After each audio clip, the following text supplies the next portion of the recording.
28 horas que partieron en dos la historia de Colombia. El 6 y 7 de noviembre de 1985, el Palacio de Justicia se convirtió en un infierno. Miedo, fuego, silencio. El ejército colombiano y el M-19 se llevaron por delante la vida de decenas de personas inocentes. Entre las 10:30 de la mañana y las 11, un grupo de guerrilleros entró por la puerta principal del Palacio de Justicia, vestidos de civil y con la excusa de revisar procesos. Una vez adentro, se dieron cuenta que la seguridad especial del palacio la habían quitado, así que dieron luz verde para que el resto del comando guerrillero pudiera entrar. 3 carros cargados de guerrilleros y pertrechos irrumpieron en el parqueadero del Palacio de Justicia por la carrera octava. En total, iban a ser 42 guerrilleros, pero 7 de ellos no pueden entrar por un problema de comunicación. El objetivo era, supuestamente, llevar al presidente Belisario Betancur a un juicio popular por el incumplimiento con los acuerdos de paz. En segundos, el país se sumergió en la zozobra. La policía y el ejército rodearon el palacio con el objetivo de recuperar una edificación en la que estaban más de 300 personas retenidas. Más de 2.000 efectivos se dispusieron para el contraataque. A las 12:30 del mediodía, un tanque irrumpió por la puerta principal del Palacio de Justicia. El ruido fue atronador. 14 soldados del batallón Guardia Presidencial iban detrás de él. El tiroteo entre el ejército y la guerrilla se hizo cada vez más fuerte. A la 1:30 de la tarde, 2 helicópteros sobrevolaron la parte norte del Palacio de Justicia. Llevaban a un grupo de agentes de un comando de operaciones especiales recién creado. El objetivo era que desde la terraza del palacio abrieran un nuevo camino para la retoma. A las 7 de la noche, el incendio en el costado nororiental del Palacio de Justicia se hizo gigantesco. El fuego se propagó con voracidad, quemando archivos, paredes y vidas. El enfrentamiento entre el ejército y el M-19 no tuvo tregua. En la cabeza de millones de personas quedó grabado el momento en el que el ejército tomó la decisión de bombardear la fachada del Palacio de Justicia. El 7 de noviembre, luego de un feroz ataque por parte del ejército, el Palacio de Justicia fue recuperado. Los sobrevivientes fueron llevados a la Casa del Florero, donde fueron interrogados. Desafortunadamente, algunos de ellos fueron desaparecidos. El balance de la toma: casi 100 muertos y 12 desaparecidos. El incendio se apagó, pero la herida sigue ardiendo.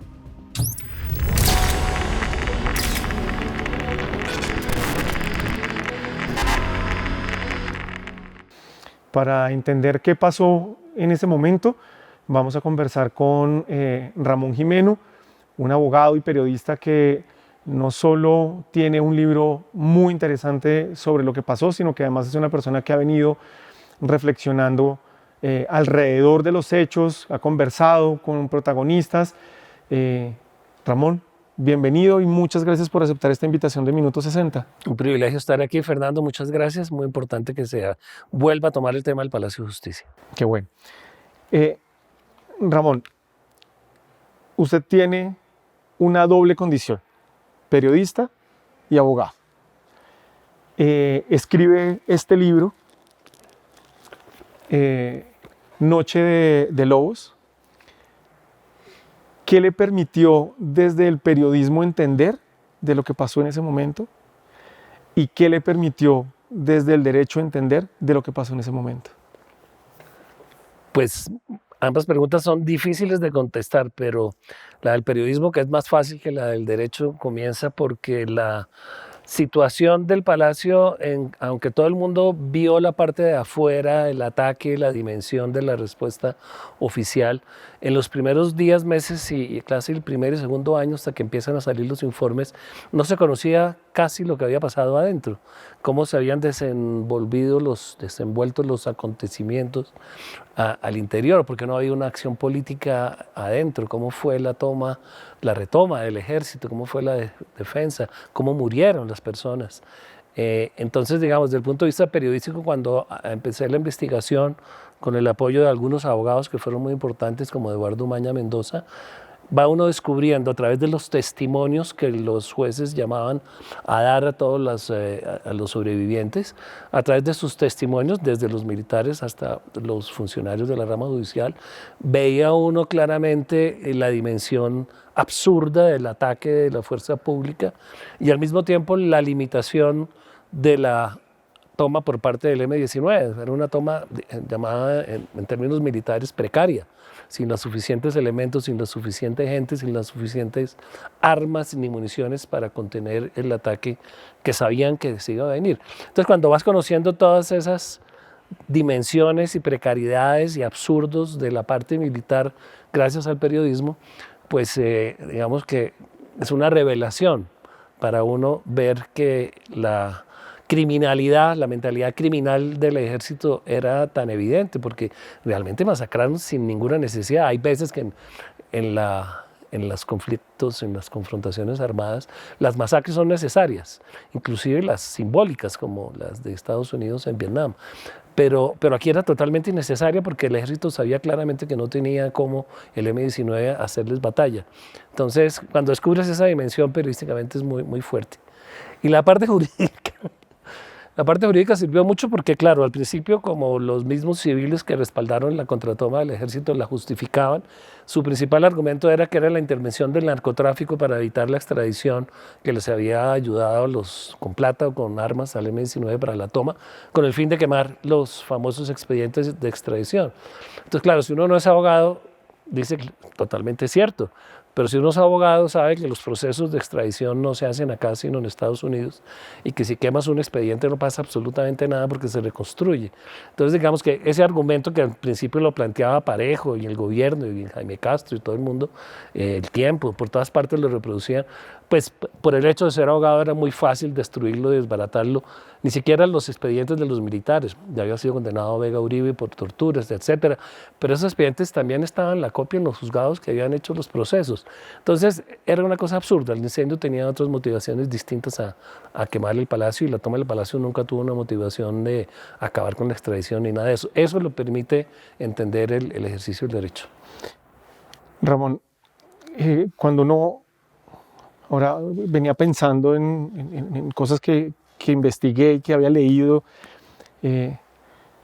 claro, el M-19, en el momento en el que uno secuestra a alguien, y más si lo secuestra en una acción militar, pues pone en riesgo a la gente que secuestra.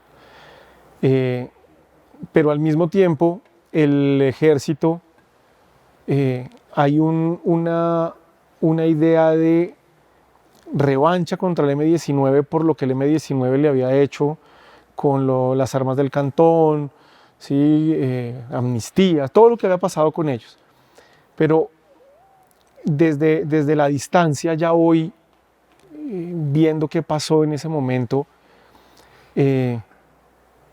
existía una justificación del M-19 para hacer lo que hizo y existía una justificación desde el ejército para decir, nos llevamos todo por delante. Sí, desafortunadamente sí, y en los conflictos lo que la gente cree es lo que vale. Entonces, desde el punto de vista militar, la creencia y la base de sus acciones se fundamentaba en que el M-19 quería destruir el Estado y ellos como parte del Estado eran también víctimas. Entonces la única forma de acabar una amenaza es acabándola, es destruyéndola, teniendo una capacidad ofensiva mayor que la del enemigo que te quiere destruir. Entonces la mentalidad con la que estaba en ese momento actuando el ejército colombiano era equivalente a la de Videla o la de Pinochet en Chile y en Argentina. Su objetivo no era sacar rehenes, sino exterminar a una fuerza que está amenazando a la sociedad colombiana. Ellos no se consideran asesinos, ni abusivos, ni que usaron en exceso la fuerza pública, sino que estaban salvando a la patria. Entonces es muy difícil entender, en ese momento por ejemplo, yo no lo entendía, pero es muy difícil entender qué es lo que los mueve. Ellos cuando asesinan fuera de combate a un guerrillero, asesinato se llama hoy en día, están pensando que están haciendo lo correcto, no están pensando que están matando a alguien fuera de combate. Toda esta teoría de los derechos humanos es posterior, el desarrollo de los derechos humanos, las 3 generaciones posterior a los hechos del Palacio. Prácticamente estaban empezando.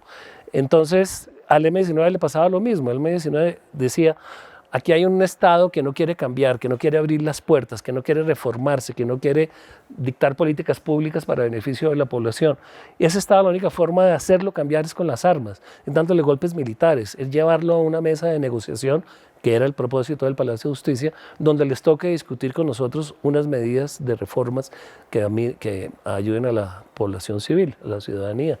Y en eso creían firmemente. Ellos no creían en tomarse el poder por las armas, creían en abrir el diálogo y hacer una discusión nacional para transformar el país. Y esa creencia los llevaba a jugarse la vida, y a jugarse la vida irresponsablemente de terceros como los rehenes del palacio. Ramón, ¿usted cree que lo que pasó en el Palacio sigue siendo un tema delicado y es una conversación difícil tanto para el Estado como para la sociedad y las víctimas y para la gente que era el M-19? ¿Por qué es difícil hablar de lo que pasó ese día? Porque de pronto evidencia que eran culpables, hay una responsabilidad mayor a la que la historia les ha dado. Porque la historia los ha condenado, como dice el cliché, a todos. Sí. El M-19, por iluso creer que con este tipo de acciones se iba a sentar a una mesa de negociaciones para transformar el poder colombiano. Y el ejército, por creer que exterminando y masacrando a los enemigos y a los civiles rehenes de los enemigos, iba a proteger las instituciones.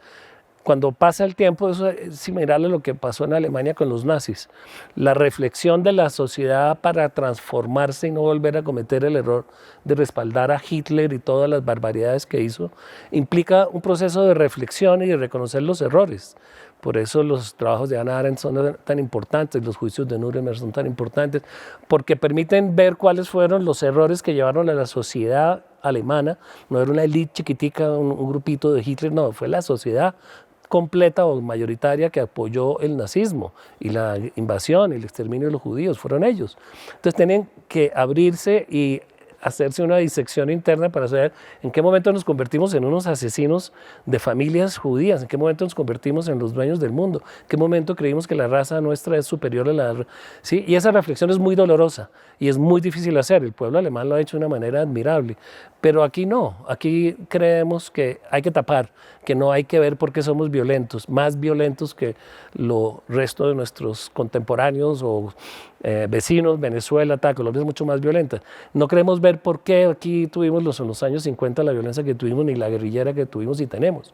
No se quiere hacer esa disección, no quiere verse cuál es el error que existe en nuestro diseño institucional para entender por qué una gente prefiere jugarse la vida con las armas en vez de hacer política legal o escribir libros o hacer poesía para transformar el mundo.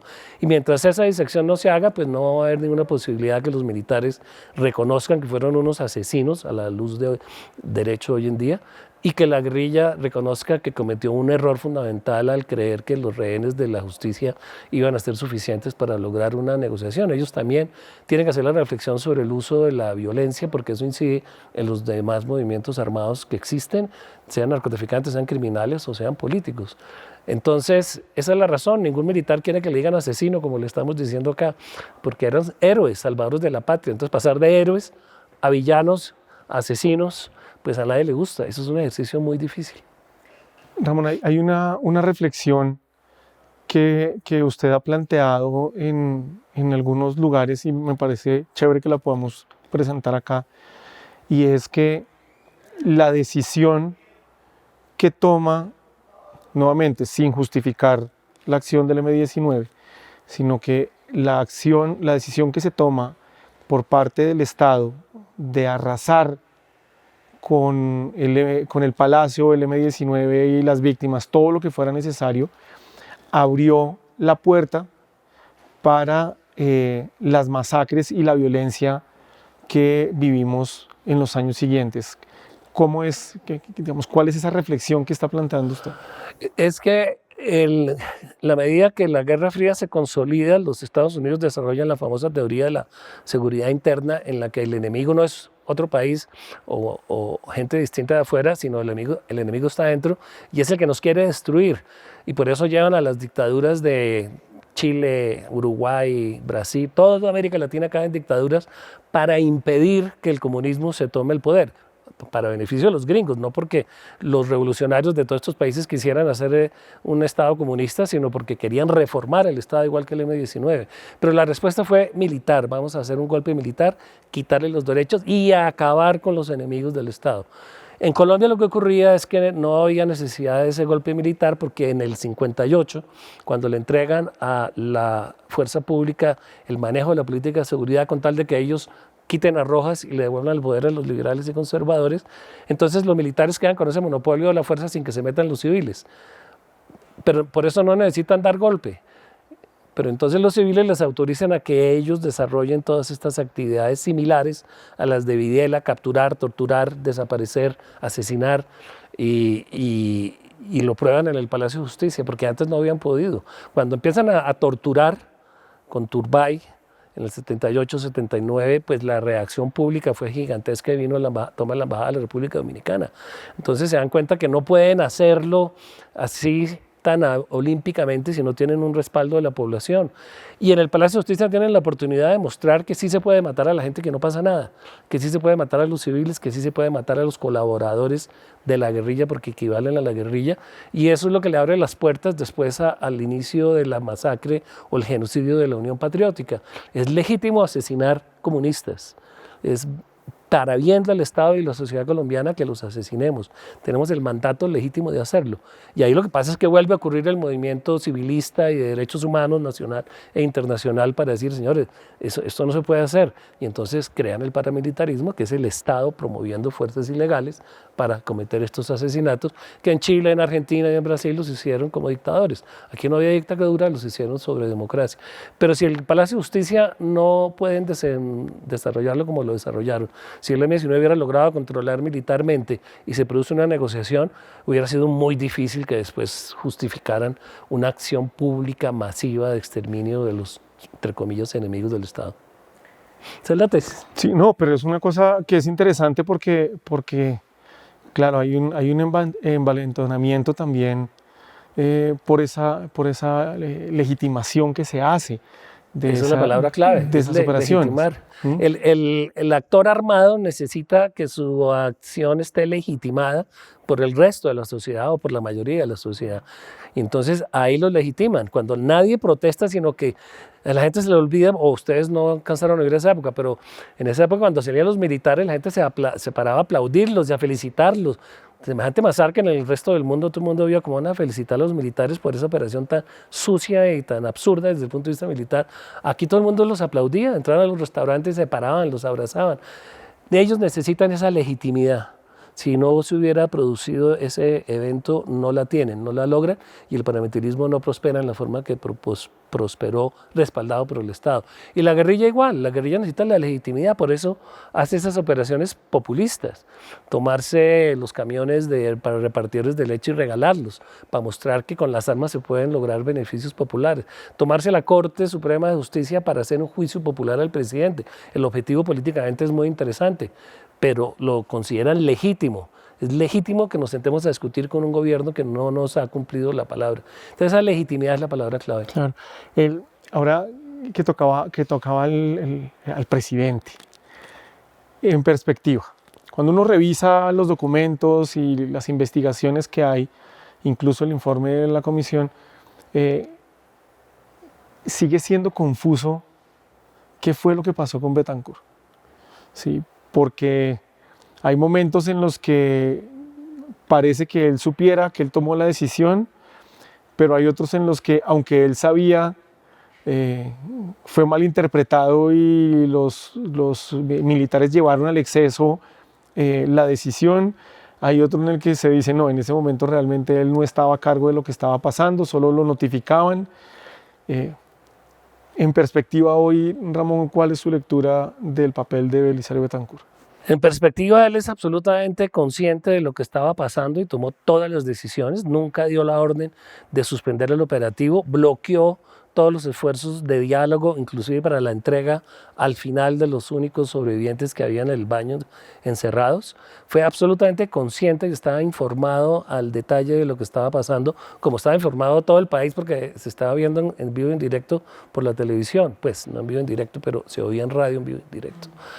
Entonces, mi perspectiva es que Belisario sufrió un proceso de transformación que era del país en el que había una clase dirigente reformista y una clase dirigente de exterminio de la oposición.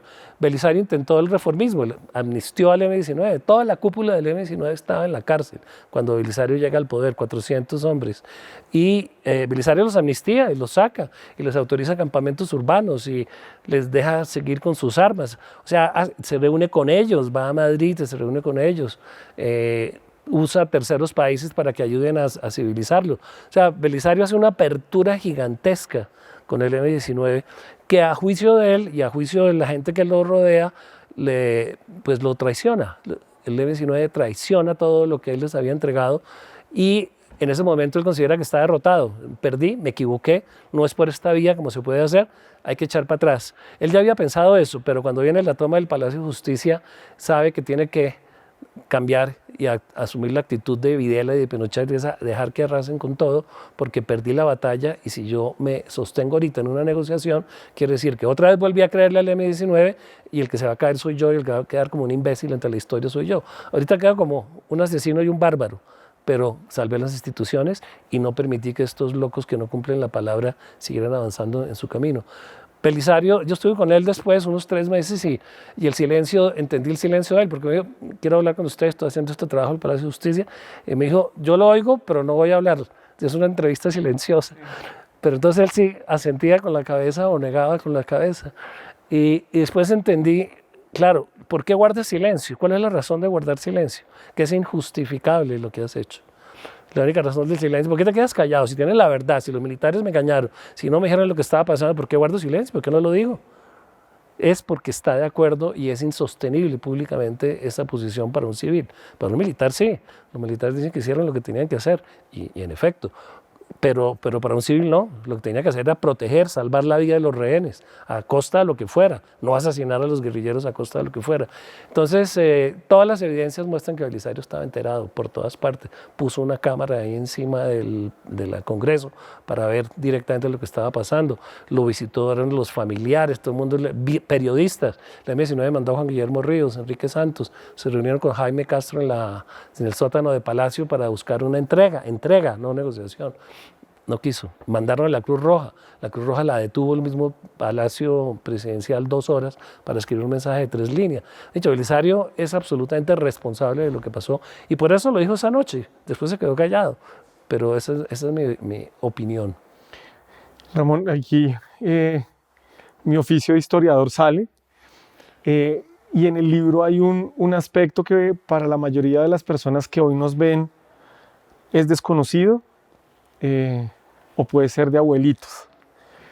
Pero en el libro hay un insumo fundamental que son las grabaciones de los radioescuchas aficionados.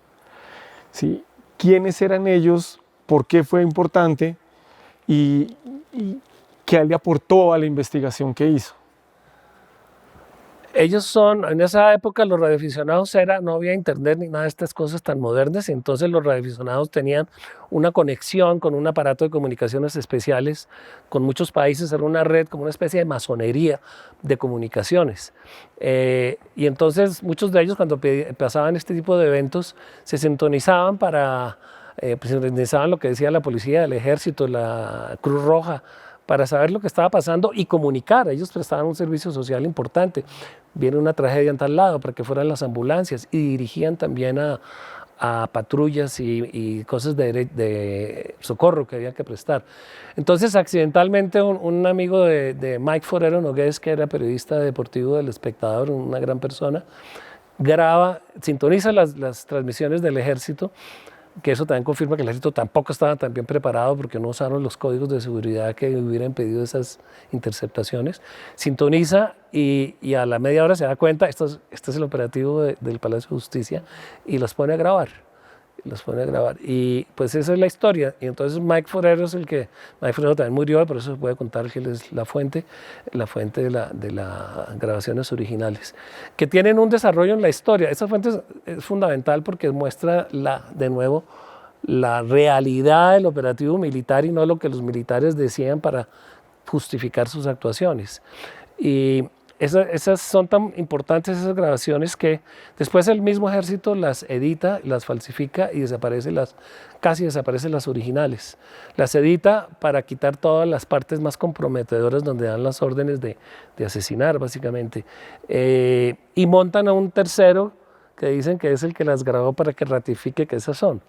Entonces, esa es la historia pues, de estas grabaciones, pero sí son muy importantes. Sí, me pareció interesante, pues porque es una cosa que ya no existe, ¿cierto? Y como insumo histórico, pues es fundamental, como una fuente de información, pues es importantísimo. Ahí hay una anécdota que es bueno contarles. La fiscal Ángela María Buitrago, que fue la que adelantó con nueva tecnología la investigación, ella encontró una inconsistencia con la versión que le entregaron los militares, porque en el libro están transcritas varias de los pedazos y en las transcripciones de los militares no estaban esos fragmentos que eran los delicados. Entonces ella me dice, ¿usted dónde sacó eso? En la grabación que yo tengo no existe. Entonces inventó esa cosa. Y entonces me obliga, y además busca esas grabaciones porque si no lo allano. Eso estamos hablando ya del 2007, 2000, algo así. Entonces finalmente aparecen las grabaciones originales donde está ese texto y eso es lo que desvirtúa el montaje que trató de hacer el ejército. Pero ese trabajo de ella es admirable, la Ángela María Buitrago, también de balística, de toda la parte forense que ella hizo es extraordinaria. Ramón, ahí hay dos grupos que son digamos, dolorosos de abordar. No solo las víctimas que murieron en el enfrentamiento, sino también los desaparecidos. Ese grupo de desaparecidos, ¿qué le podemos contar a la gente de hoy, 40 años después? Que fueron capturados, torturados y asesinados por la fuerza pública de ese momento con un 99% de certeza. No hay desaparecidos, nadie pudo salir del Palacio de Justicia y escaparse, salvo Clara Elena Enciso, que fue por error del ejército, no fue porque ella pudiera salir por sus propios medios a fugarse. Y pues es muy doloroso, pero es cierto, en un momento dado se pensó que sí habían sido confundidos por la gente que salió por la carrera octava, que daba frente a la alcaldía por la entrada del sótano, pero después quedó confirmado que todos fueron llevados a las brigadas que habían establecido, a los sitios donde había establecido el ejército, que se llevaran los capturados y los sospechosos. Primero a la casa de Florero y de ahí salían unos directamente que no estaban preidentificados a las caballerizas y otros al Charly Solano y otros a la casa de Florero, los menos sospechosos. Entonces digamos que no hay ninguna duda y las evidencias después han mostrado que tuvieron que haber muerto, ahí no hay desaparecidos, los tuvieron algún tiempo seguramente torturándolos, pero de nuevo esa es la lógica militar que había en ese momento. Si tú capturas a alguien, lo torturas y confirmas que es inocente, después no lo puedes liberar, después para que cuente todo lo que le hicieron. Hubo 2 sobrevivientes que pueden ratificar eso, ¿no? Yolanda Santo Domingo y el señor Matson. Fueron capturados y torturados y sobrevivieron porque un militar general los salvó, pero sufrieron todas las consecuencias de tal. Entonces, ellos no pueden dejar vivos a la gente que torturan con tal de lograr el resultado que están esperando. Y eso es muy doloroso y claro, a los familiares reconocer y aceptar que murieron y que fueron muertos por el Estado de manera arbitraria, pues es muy difícil, muy doloroso, pero pues nos toca decir lo que pensamos. Claro. Ramón, en la investigación, tal vez por el momento que se estaba viviendo y por la decisión que se había tomado, las fuerzas militares tienen que poner en marcha una serie de equipos que no necesariamente tenían desarrollados y estaban preparados, pero que también marcan un camino de la especialización de reacción de parte del Estado. Todos tenemos en la cabeza, los que hemos visto esas imágenes de los que llegan en helicóptero y se botan y hay uno que cae muy mal, pero era como una primera operación en la que ellos iban a participar. De ese momento a hoy, ¿qué cree usted que aprendió el Estado o aprendió el Ejército para enfrentar ese tipo de acciones? Aprendieron muchísimo, aprendieron a no cometer tantos errores como los que cometieron militarmente en el contrasalto, porque el FBI hizo un estudio y lo usó durante muchos años para entrenar a las fuerzas de América Latina en cómo no recuperar un palacio o un edificio público capturado por un movimiento terrorista o insurgente. De todos los errores que se cometieron. El primero es no tener el mando de todo el operativo, porque los helicópteros que los manda la policía con una fuerza recién inaugurada, ni siquiera estaba inaugurada el COPEX, estaba apenas entrenándolos, que eran las fuerzas especiales de la policía, las manda espontáneamente el general Delgado Mayarino directamente. Mientras se estaba organizando el comando del ejército, estaban organizando, poniendo en funcionamiento el operativo que tenían organizado, porque sí estaba organizado, pero no porque supieran de la toma, que sí sabían, sino porque en ese corazón de las instituciones colombianas es necesario tener planes de defensa. Ahora, no eran los mejores, pero los tenían, entonces lo que hicieron fue activarlos. Entonces aprendieron a que tienen que actuar coordinadamente y aprendieron mucha técnica de guerrilla urbana, cuál es la lógica de la guerrilla cuando se toma una guerrilla. Y aprendieron de los israelíes, que sufrieron muchas tomas de estos cuando estaba la OLP, y estaba la toma de Entebbe, por ejemplo, que fue impecable, o sea, el asalto del aeropuerto de Entebbe y la retoma de los israelíes fue impecable. Murió una persona que es el hermano del presidente actual que hizo lo que acaba de hacer en Palestina, pero la gente aprendió cómo preservar la vida de los civiles y cómo derrotar a los guerrilleros, así sea con negociación. Ahorita se salen, los dejamos la salida, como se hizo Turbay en la Embajada de la República Dominicana, pero después los golpeamos. ¿Sí? Hay muchos aprendizajes militares, políticos y desde el punto de vista de la logística que tienen que operar. En el Palacio llevaron, por ejemplo, a los mejores francotiradores que había, por eso matan tanta gente, que son unos disparadores excelentes, francotiradores muy entrenados. El M también, el M-19 llevaba a sus fuerzas especiales, ellos también las tenían. Otero era un cerebro de la guerrilla muy importante, hizo unas grandes operaciones para lo que eran ellos. Ramón, hay una cosa que dijo y me hizo acordar. Ya se sabía, o sea, ya había información de amenazas de la toma del palacio, pero justamente antes de la toma del palacio retiran a buena parte de la seguridad del palacio. Nuevamente, en perspectiva, ¿qué se sabe de eso o por qué pasó? Porque incluso en el libro aparece que el ejército dice, no, fue Chandía el que ordenó, pero las fechas de las conversaciones no dan para que sea Chandía la persona que haya pedido el retiro de esas personas. ¿Por qué las retiran entonces? Pues ya está demostrado que era mentira que Chandía hubiera pedido el retiro de la fuerza pública. Esa es una pregunta que sí no es fácil de responder. Está demostrado y está sancionado. El teniente coronel Herrera creo que es, que dio la orden de retirarlos por las mentiras que dijo, por haber dicho que fue Reyes Echandía, cuando se comprobó que Reyes no podía porque estaba en Bucaramanga en esas horas dando una conferencia, 40, 50 estudiantes. Entonces era imposible que hubiera dado esa orden. Y la secretaria, se demostró claramente que no había venido esa orden. También está demostrado que el ejército sí sabía y sabía toda la opinión pública, porque no solo se descubrieron los planos, sino todo el plan de la toma, porque el M-19 en sus actitudes aventuristas no tenía las armas suficientes para resistir la toma. Entonces le pidió ayuda a Ricardo Franco, que era un movimiento guerrillero en ese momento rico, para que le consiguiera las armas antitanques con las que pudieran detener la entrada de los tanques al palacio. Y financiación. Y esos planos que le entregan a Ricardo Franco, le dice, yo los ayudo, pero necesito saber para qué es, no voy a perder mi plata, lo que sea. Y entonces ahí es donde capturan a estos muchachos. Tanto el M como la guerrilla estaba muy infiltrada en ese momento. Entonces sí sabían de la operación. Nunca nadie se imaginó que después de haber descubierto los planes, mantuvieran el plan, el M-19, de tomarlo. Si lo descubrió todo el mundo el 17 de octubre, que era cuando llegó Mitterrand, ¿para qué? Esa era una operación fracasada. Pero Otero es el que decide, ya invertimos tanto, ya tenemos las personas entrenadas, tenemos los planos, esperemos a ver qué pasa, a ver si tenemos la oportunidad. Y ahí hay dos tesis. Una, que como tenían un comando infiltrado que llegaba como civiles al Palacio de Justicia, Jackin y Irma Franco y otros entraban diciendo que eran investigadores y abogados, cuando vieron ese día que estaba desactivada la seguridad, avisan, y eso sí está comprobado porque los 7 que sobreviven, pues sí saben que Jackin llamó a decir está libre el palacio y Otero da la orden de salir en ese momento. Pero ¿por qué retienen la fuerza pública? No es claro.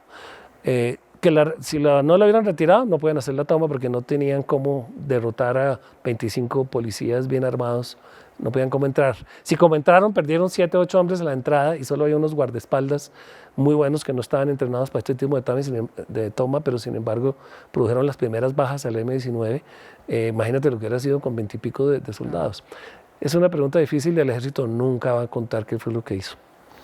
Pues Ramón, muchas gracias por aceptar esta invitación, gracias por la conversación y por compartir no solo parte de la investigación, sino también la reflexión que hace después de, pues, de estos años de haber hecho el libro y de tener contacto con protagonistas, con víctimas, con documentos interesantes.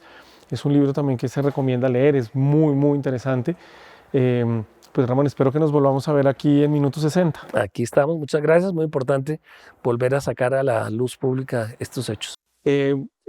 Como les decía, es un especial doloroso por una tragedia que vivió el país, en el que sin duda el ejército, el Estado y el ejército y la guerrilla se llevaron por delante a la ciudadanía, a un grupo de personas, jugaron con su vida, se llevaron sus vidas y hoy pues es un dolor que sigue estando presente, que está latente, que cada una de las partes trata de posicionar su versión, su interpretación de los hechos, pero que desafortunadamente pues es un momento absolutamente doloroso para Colombia y que, como lo decía ahorita Ramón, pues marca también el camino de una parte de la violencia que vivió el país a finales de los años 80 y en los 90. Yo soy Fernando Rojas Parra, Minuto 60, un infinito de información.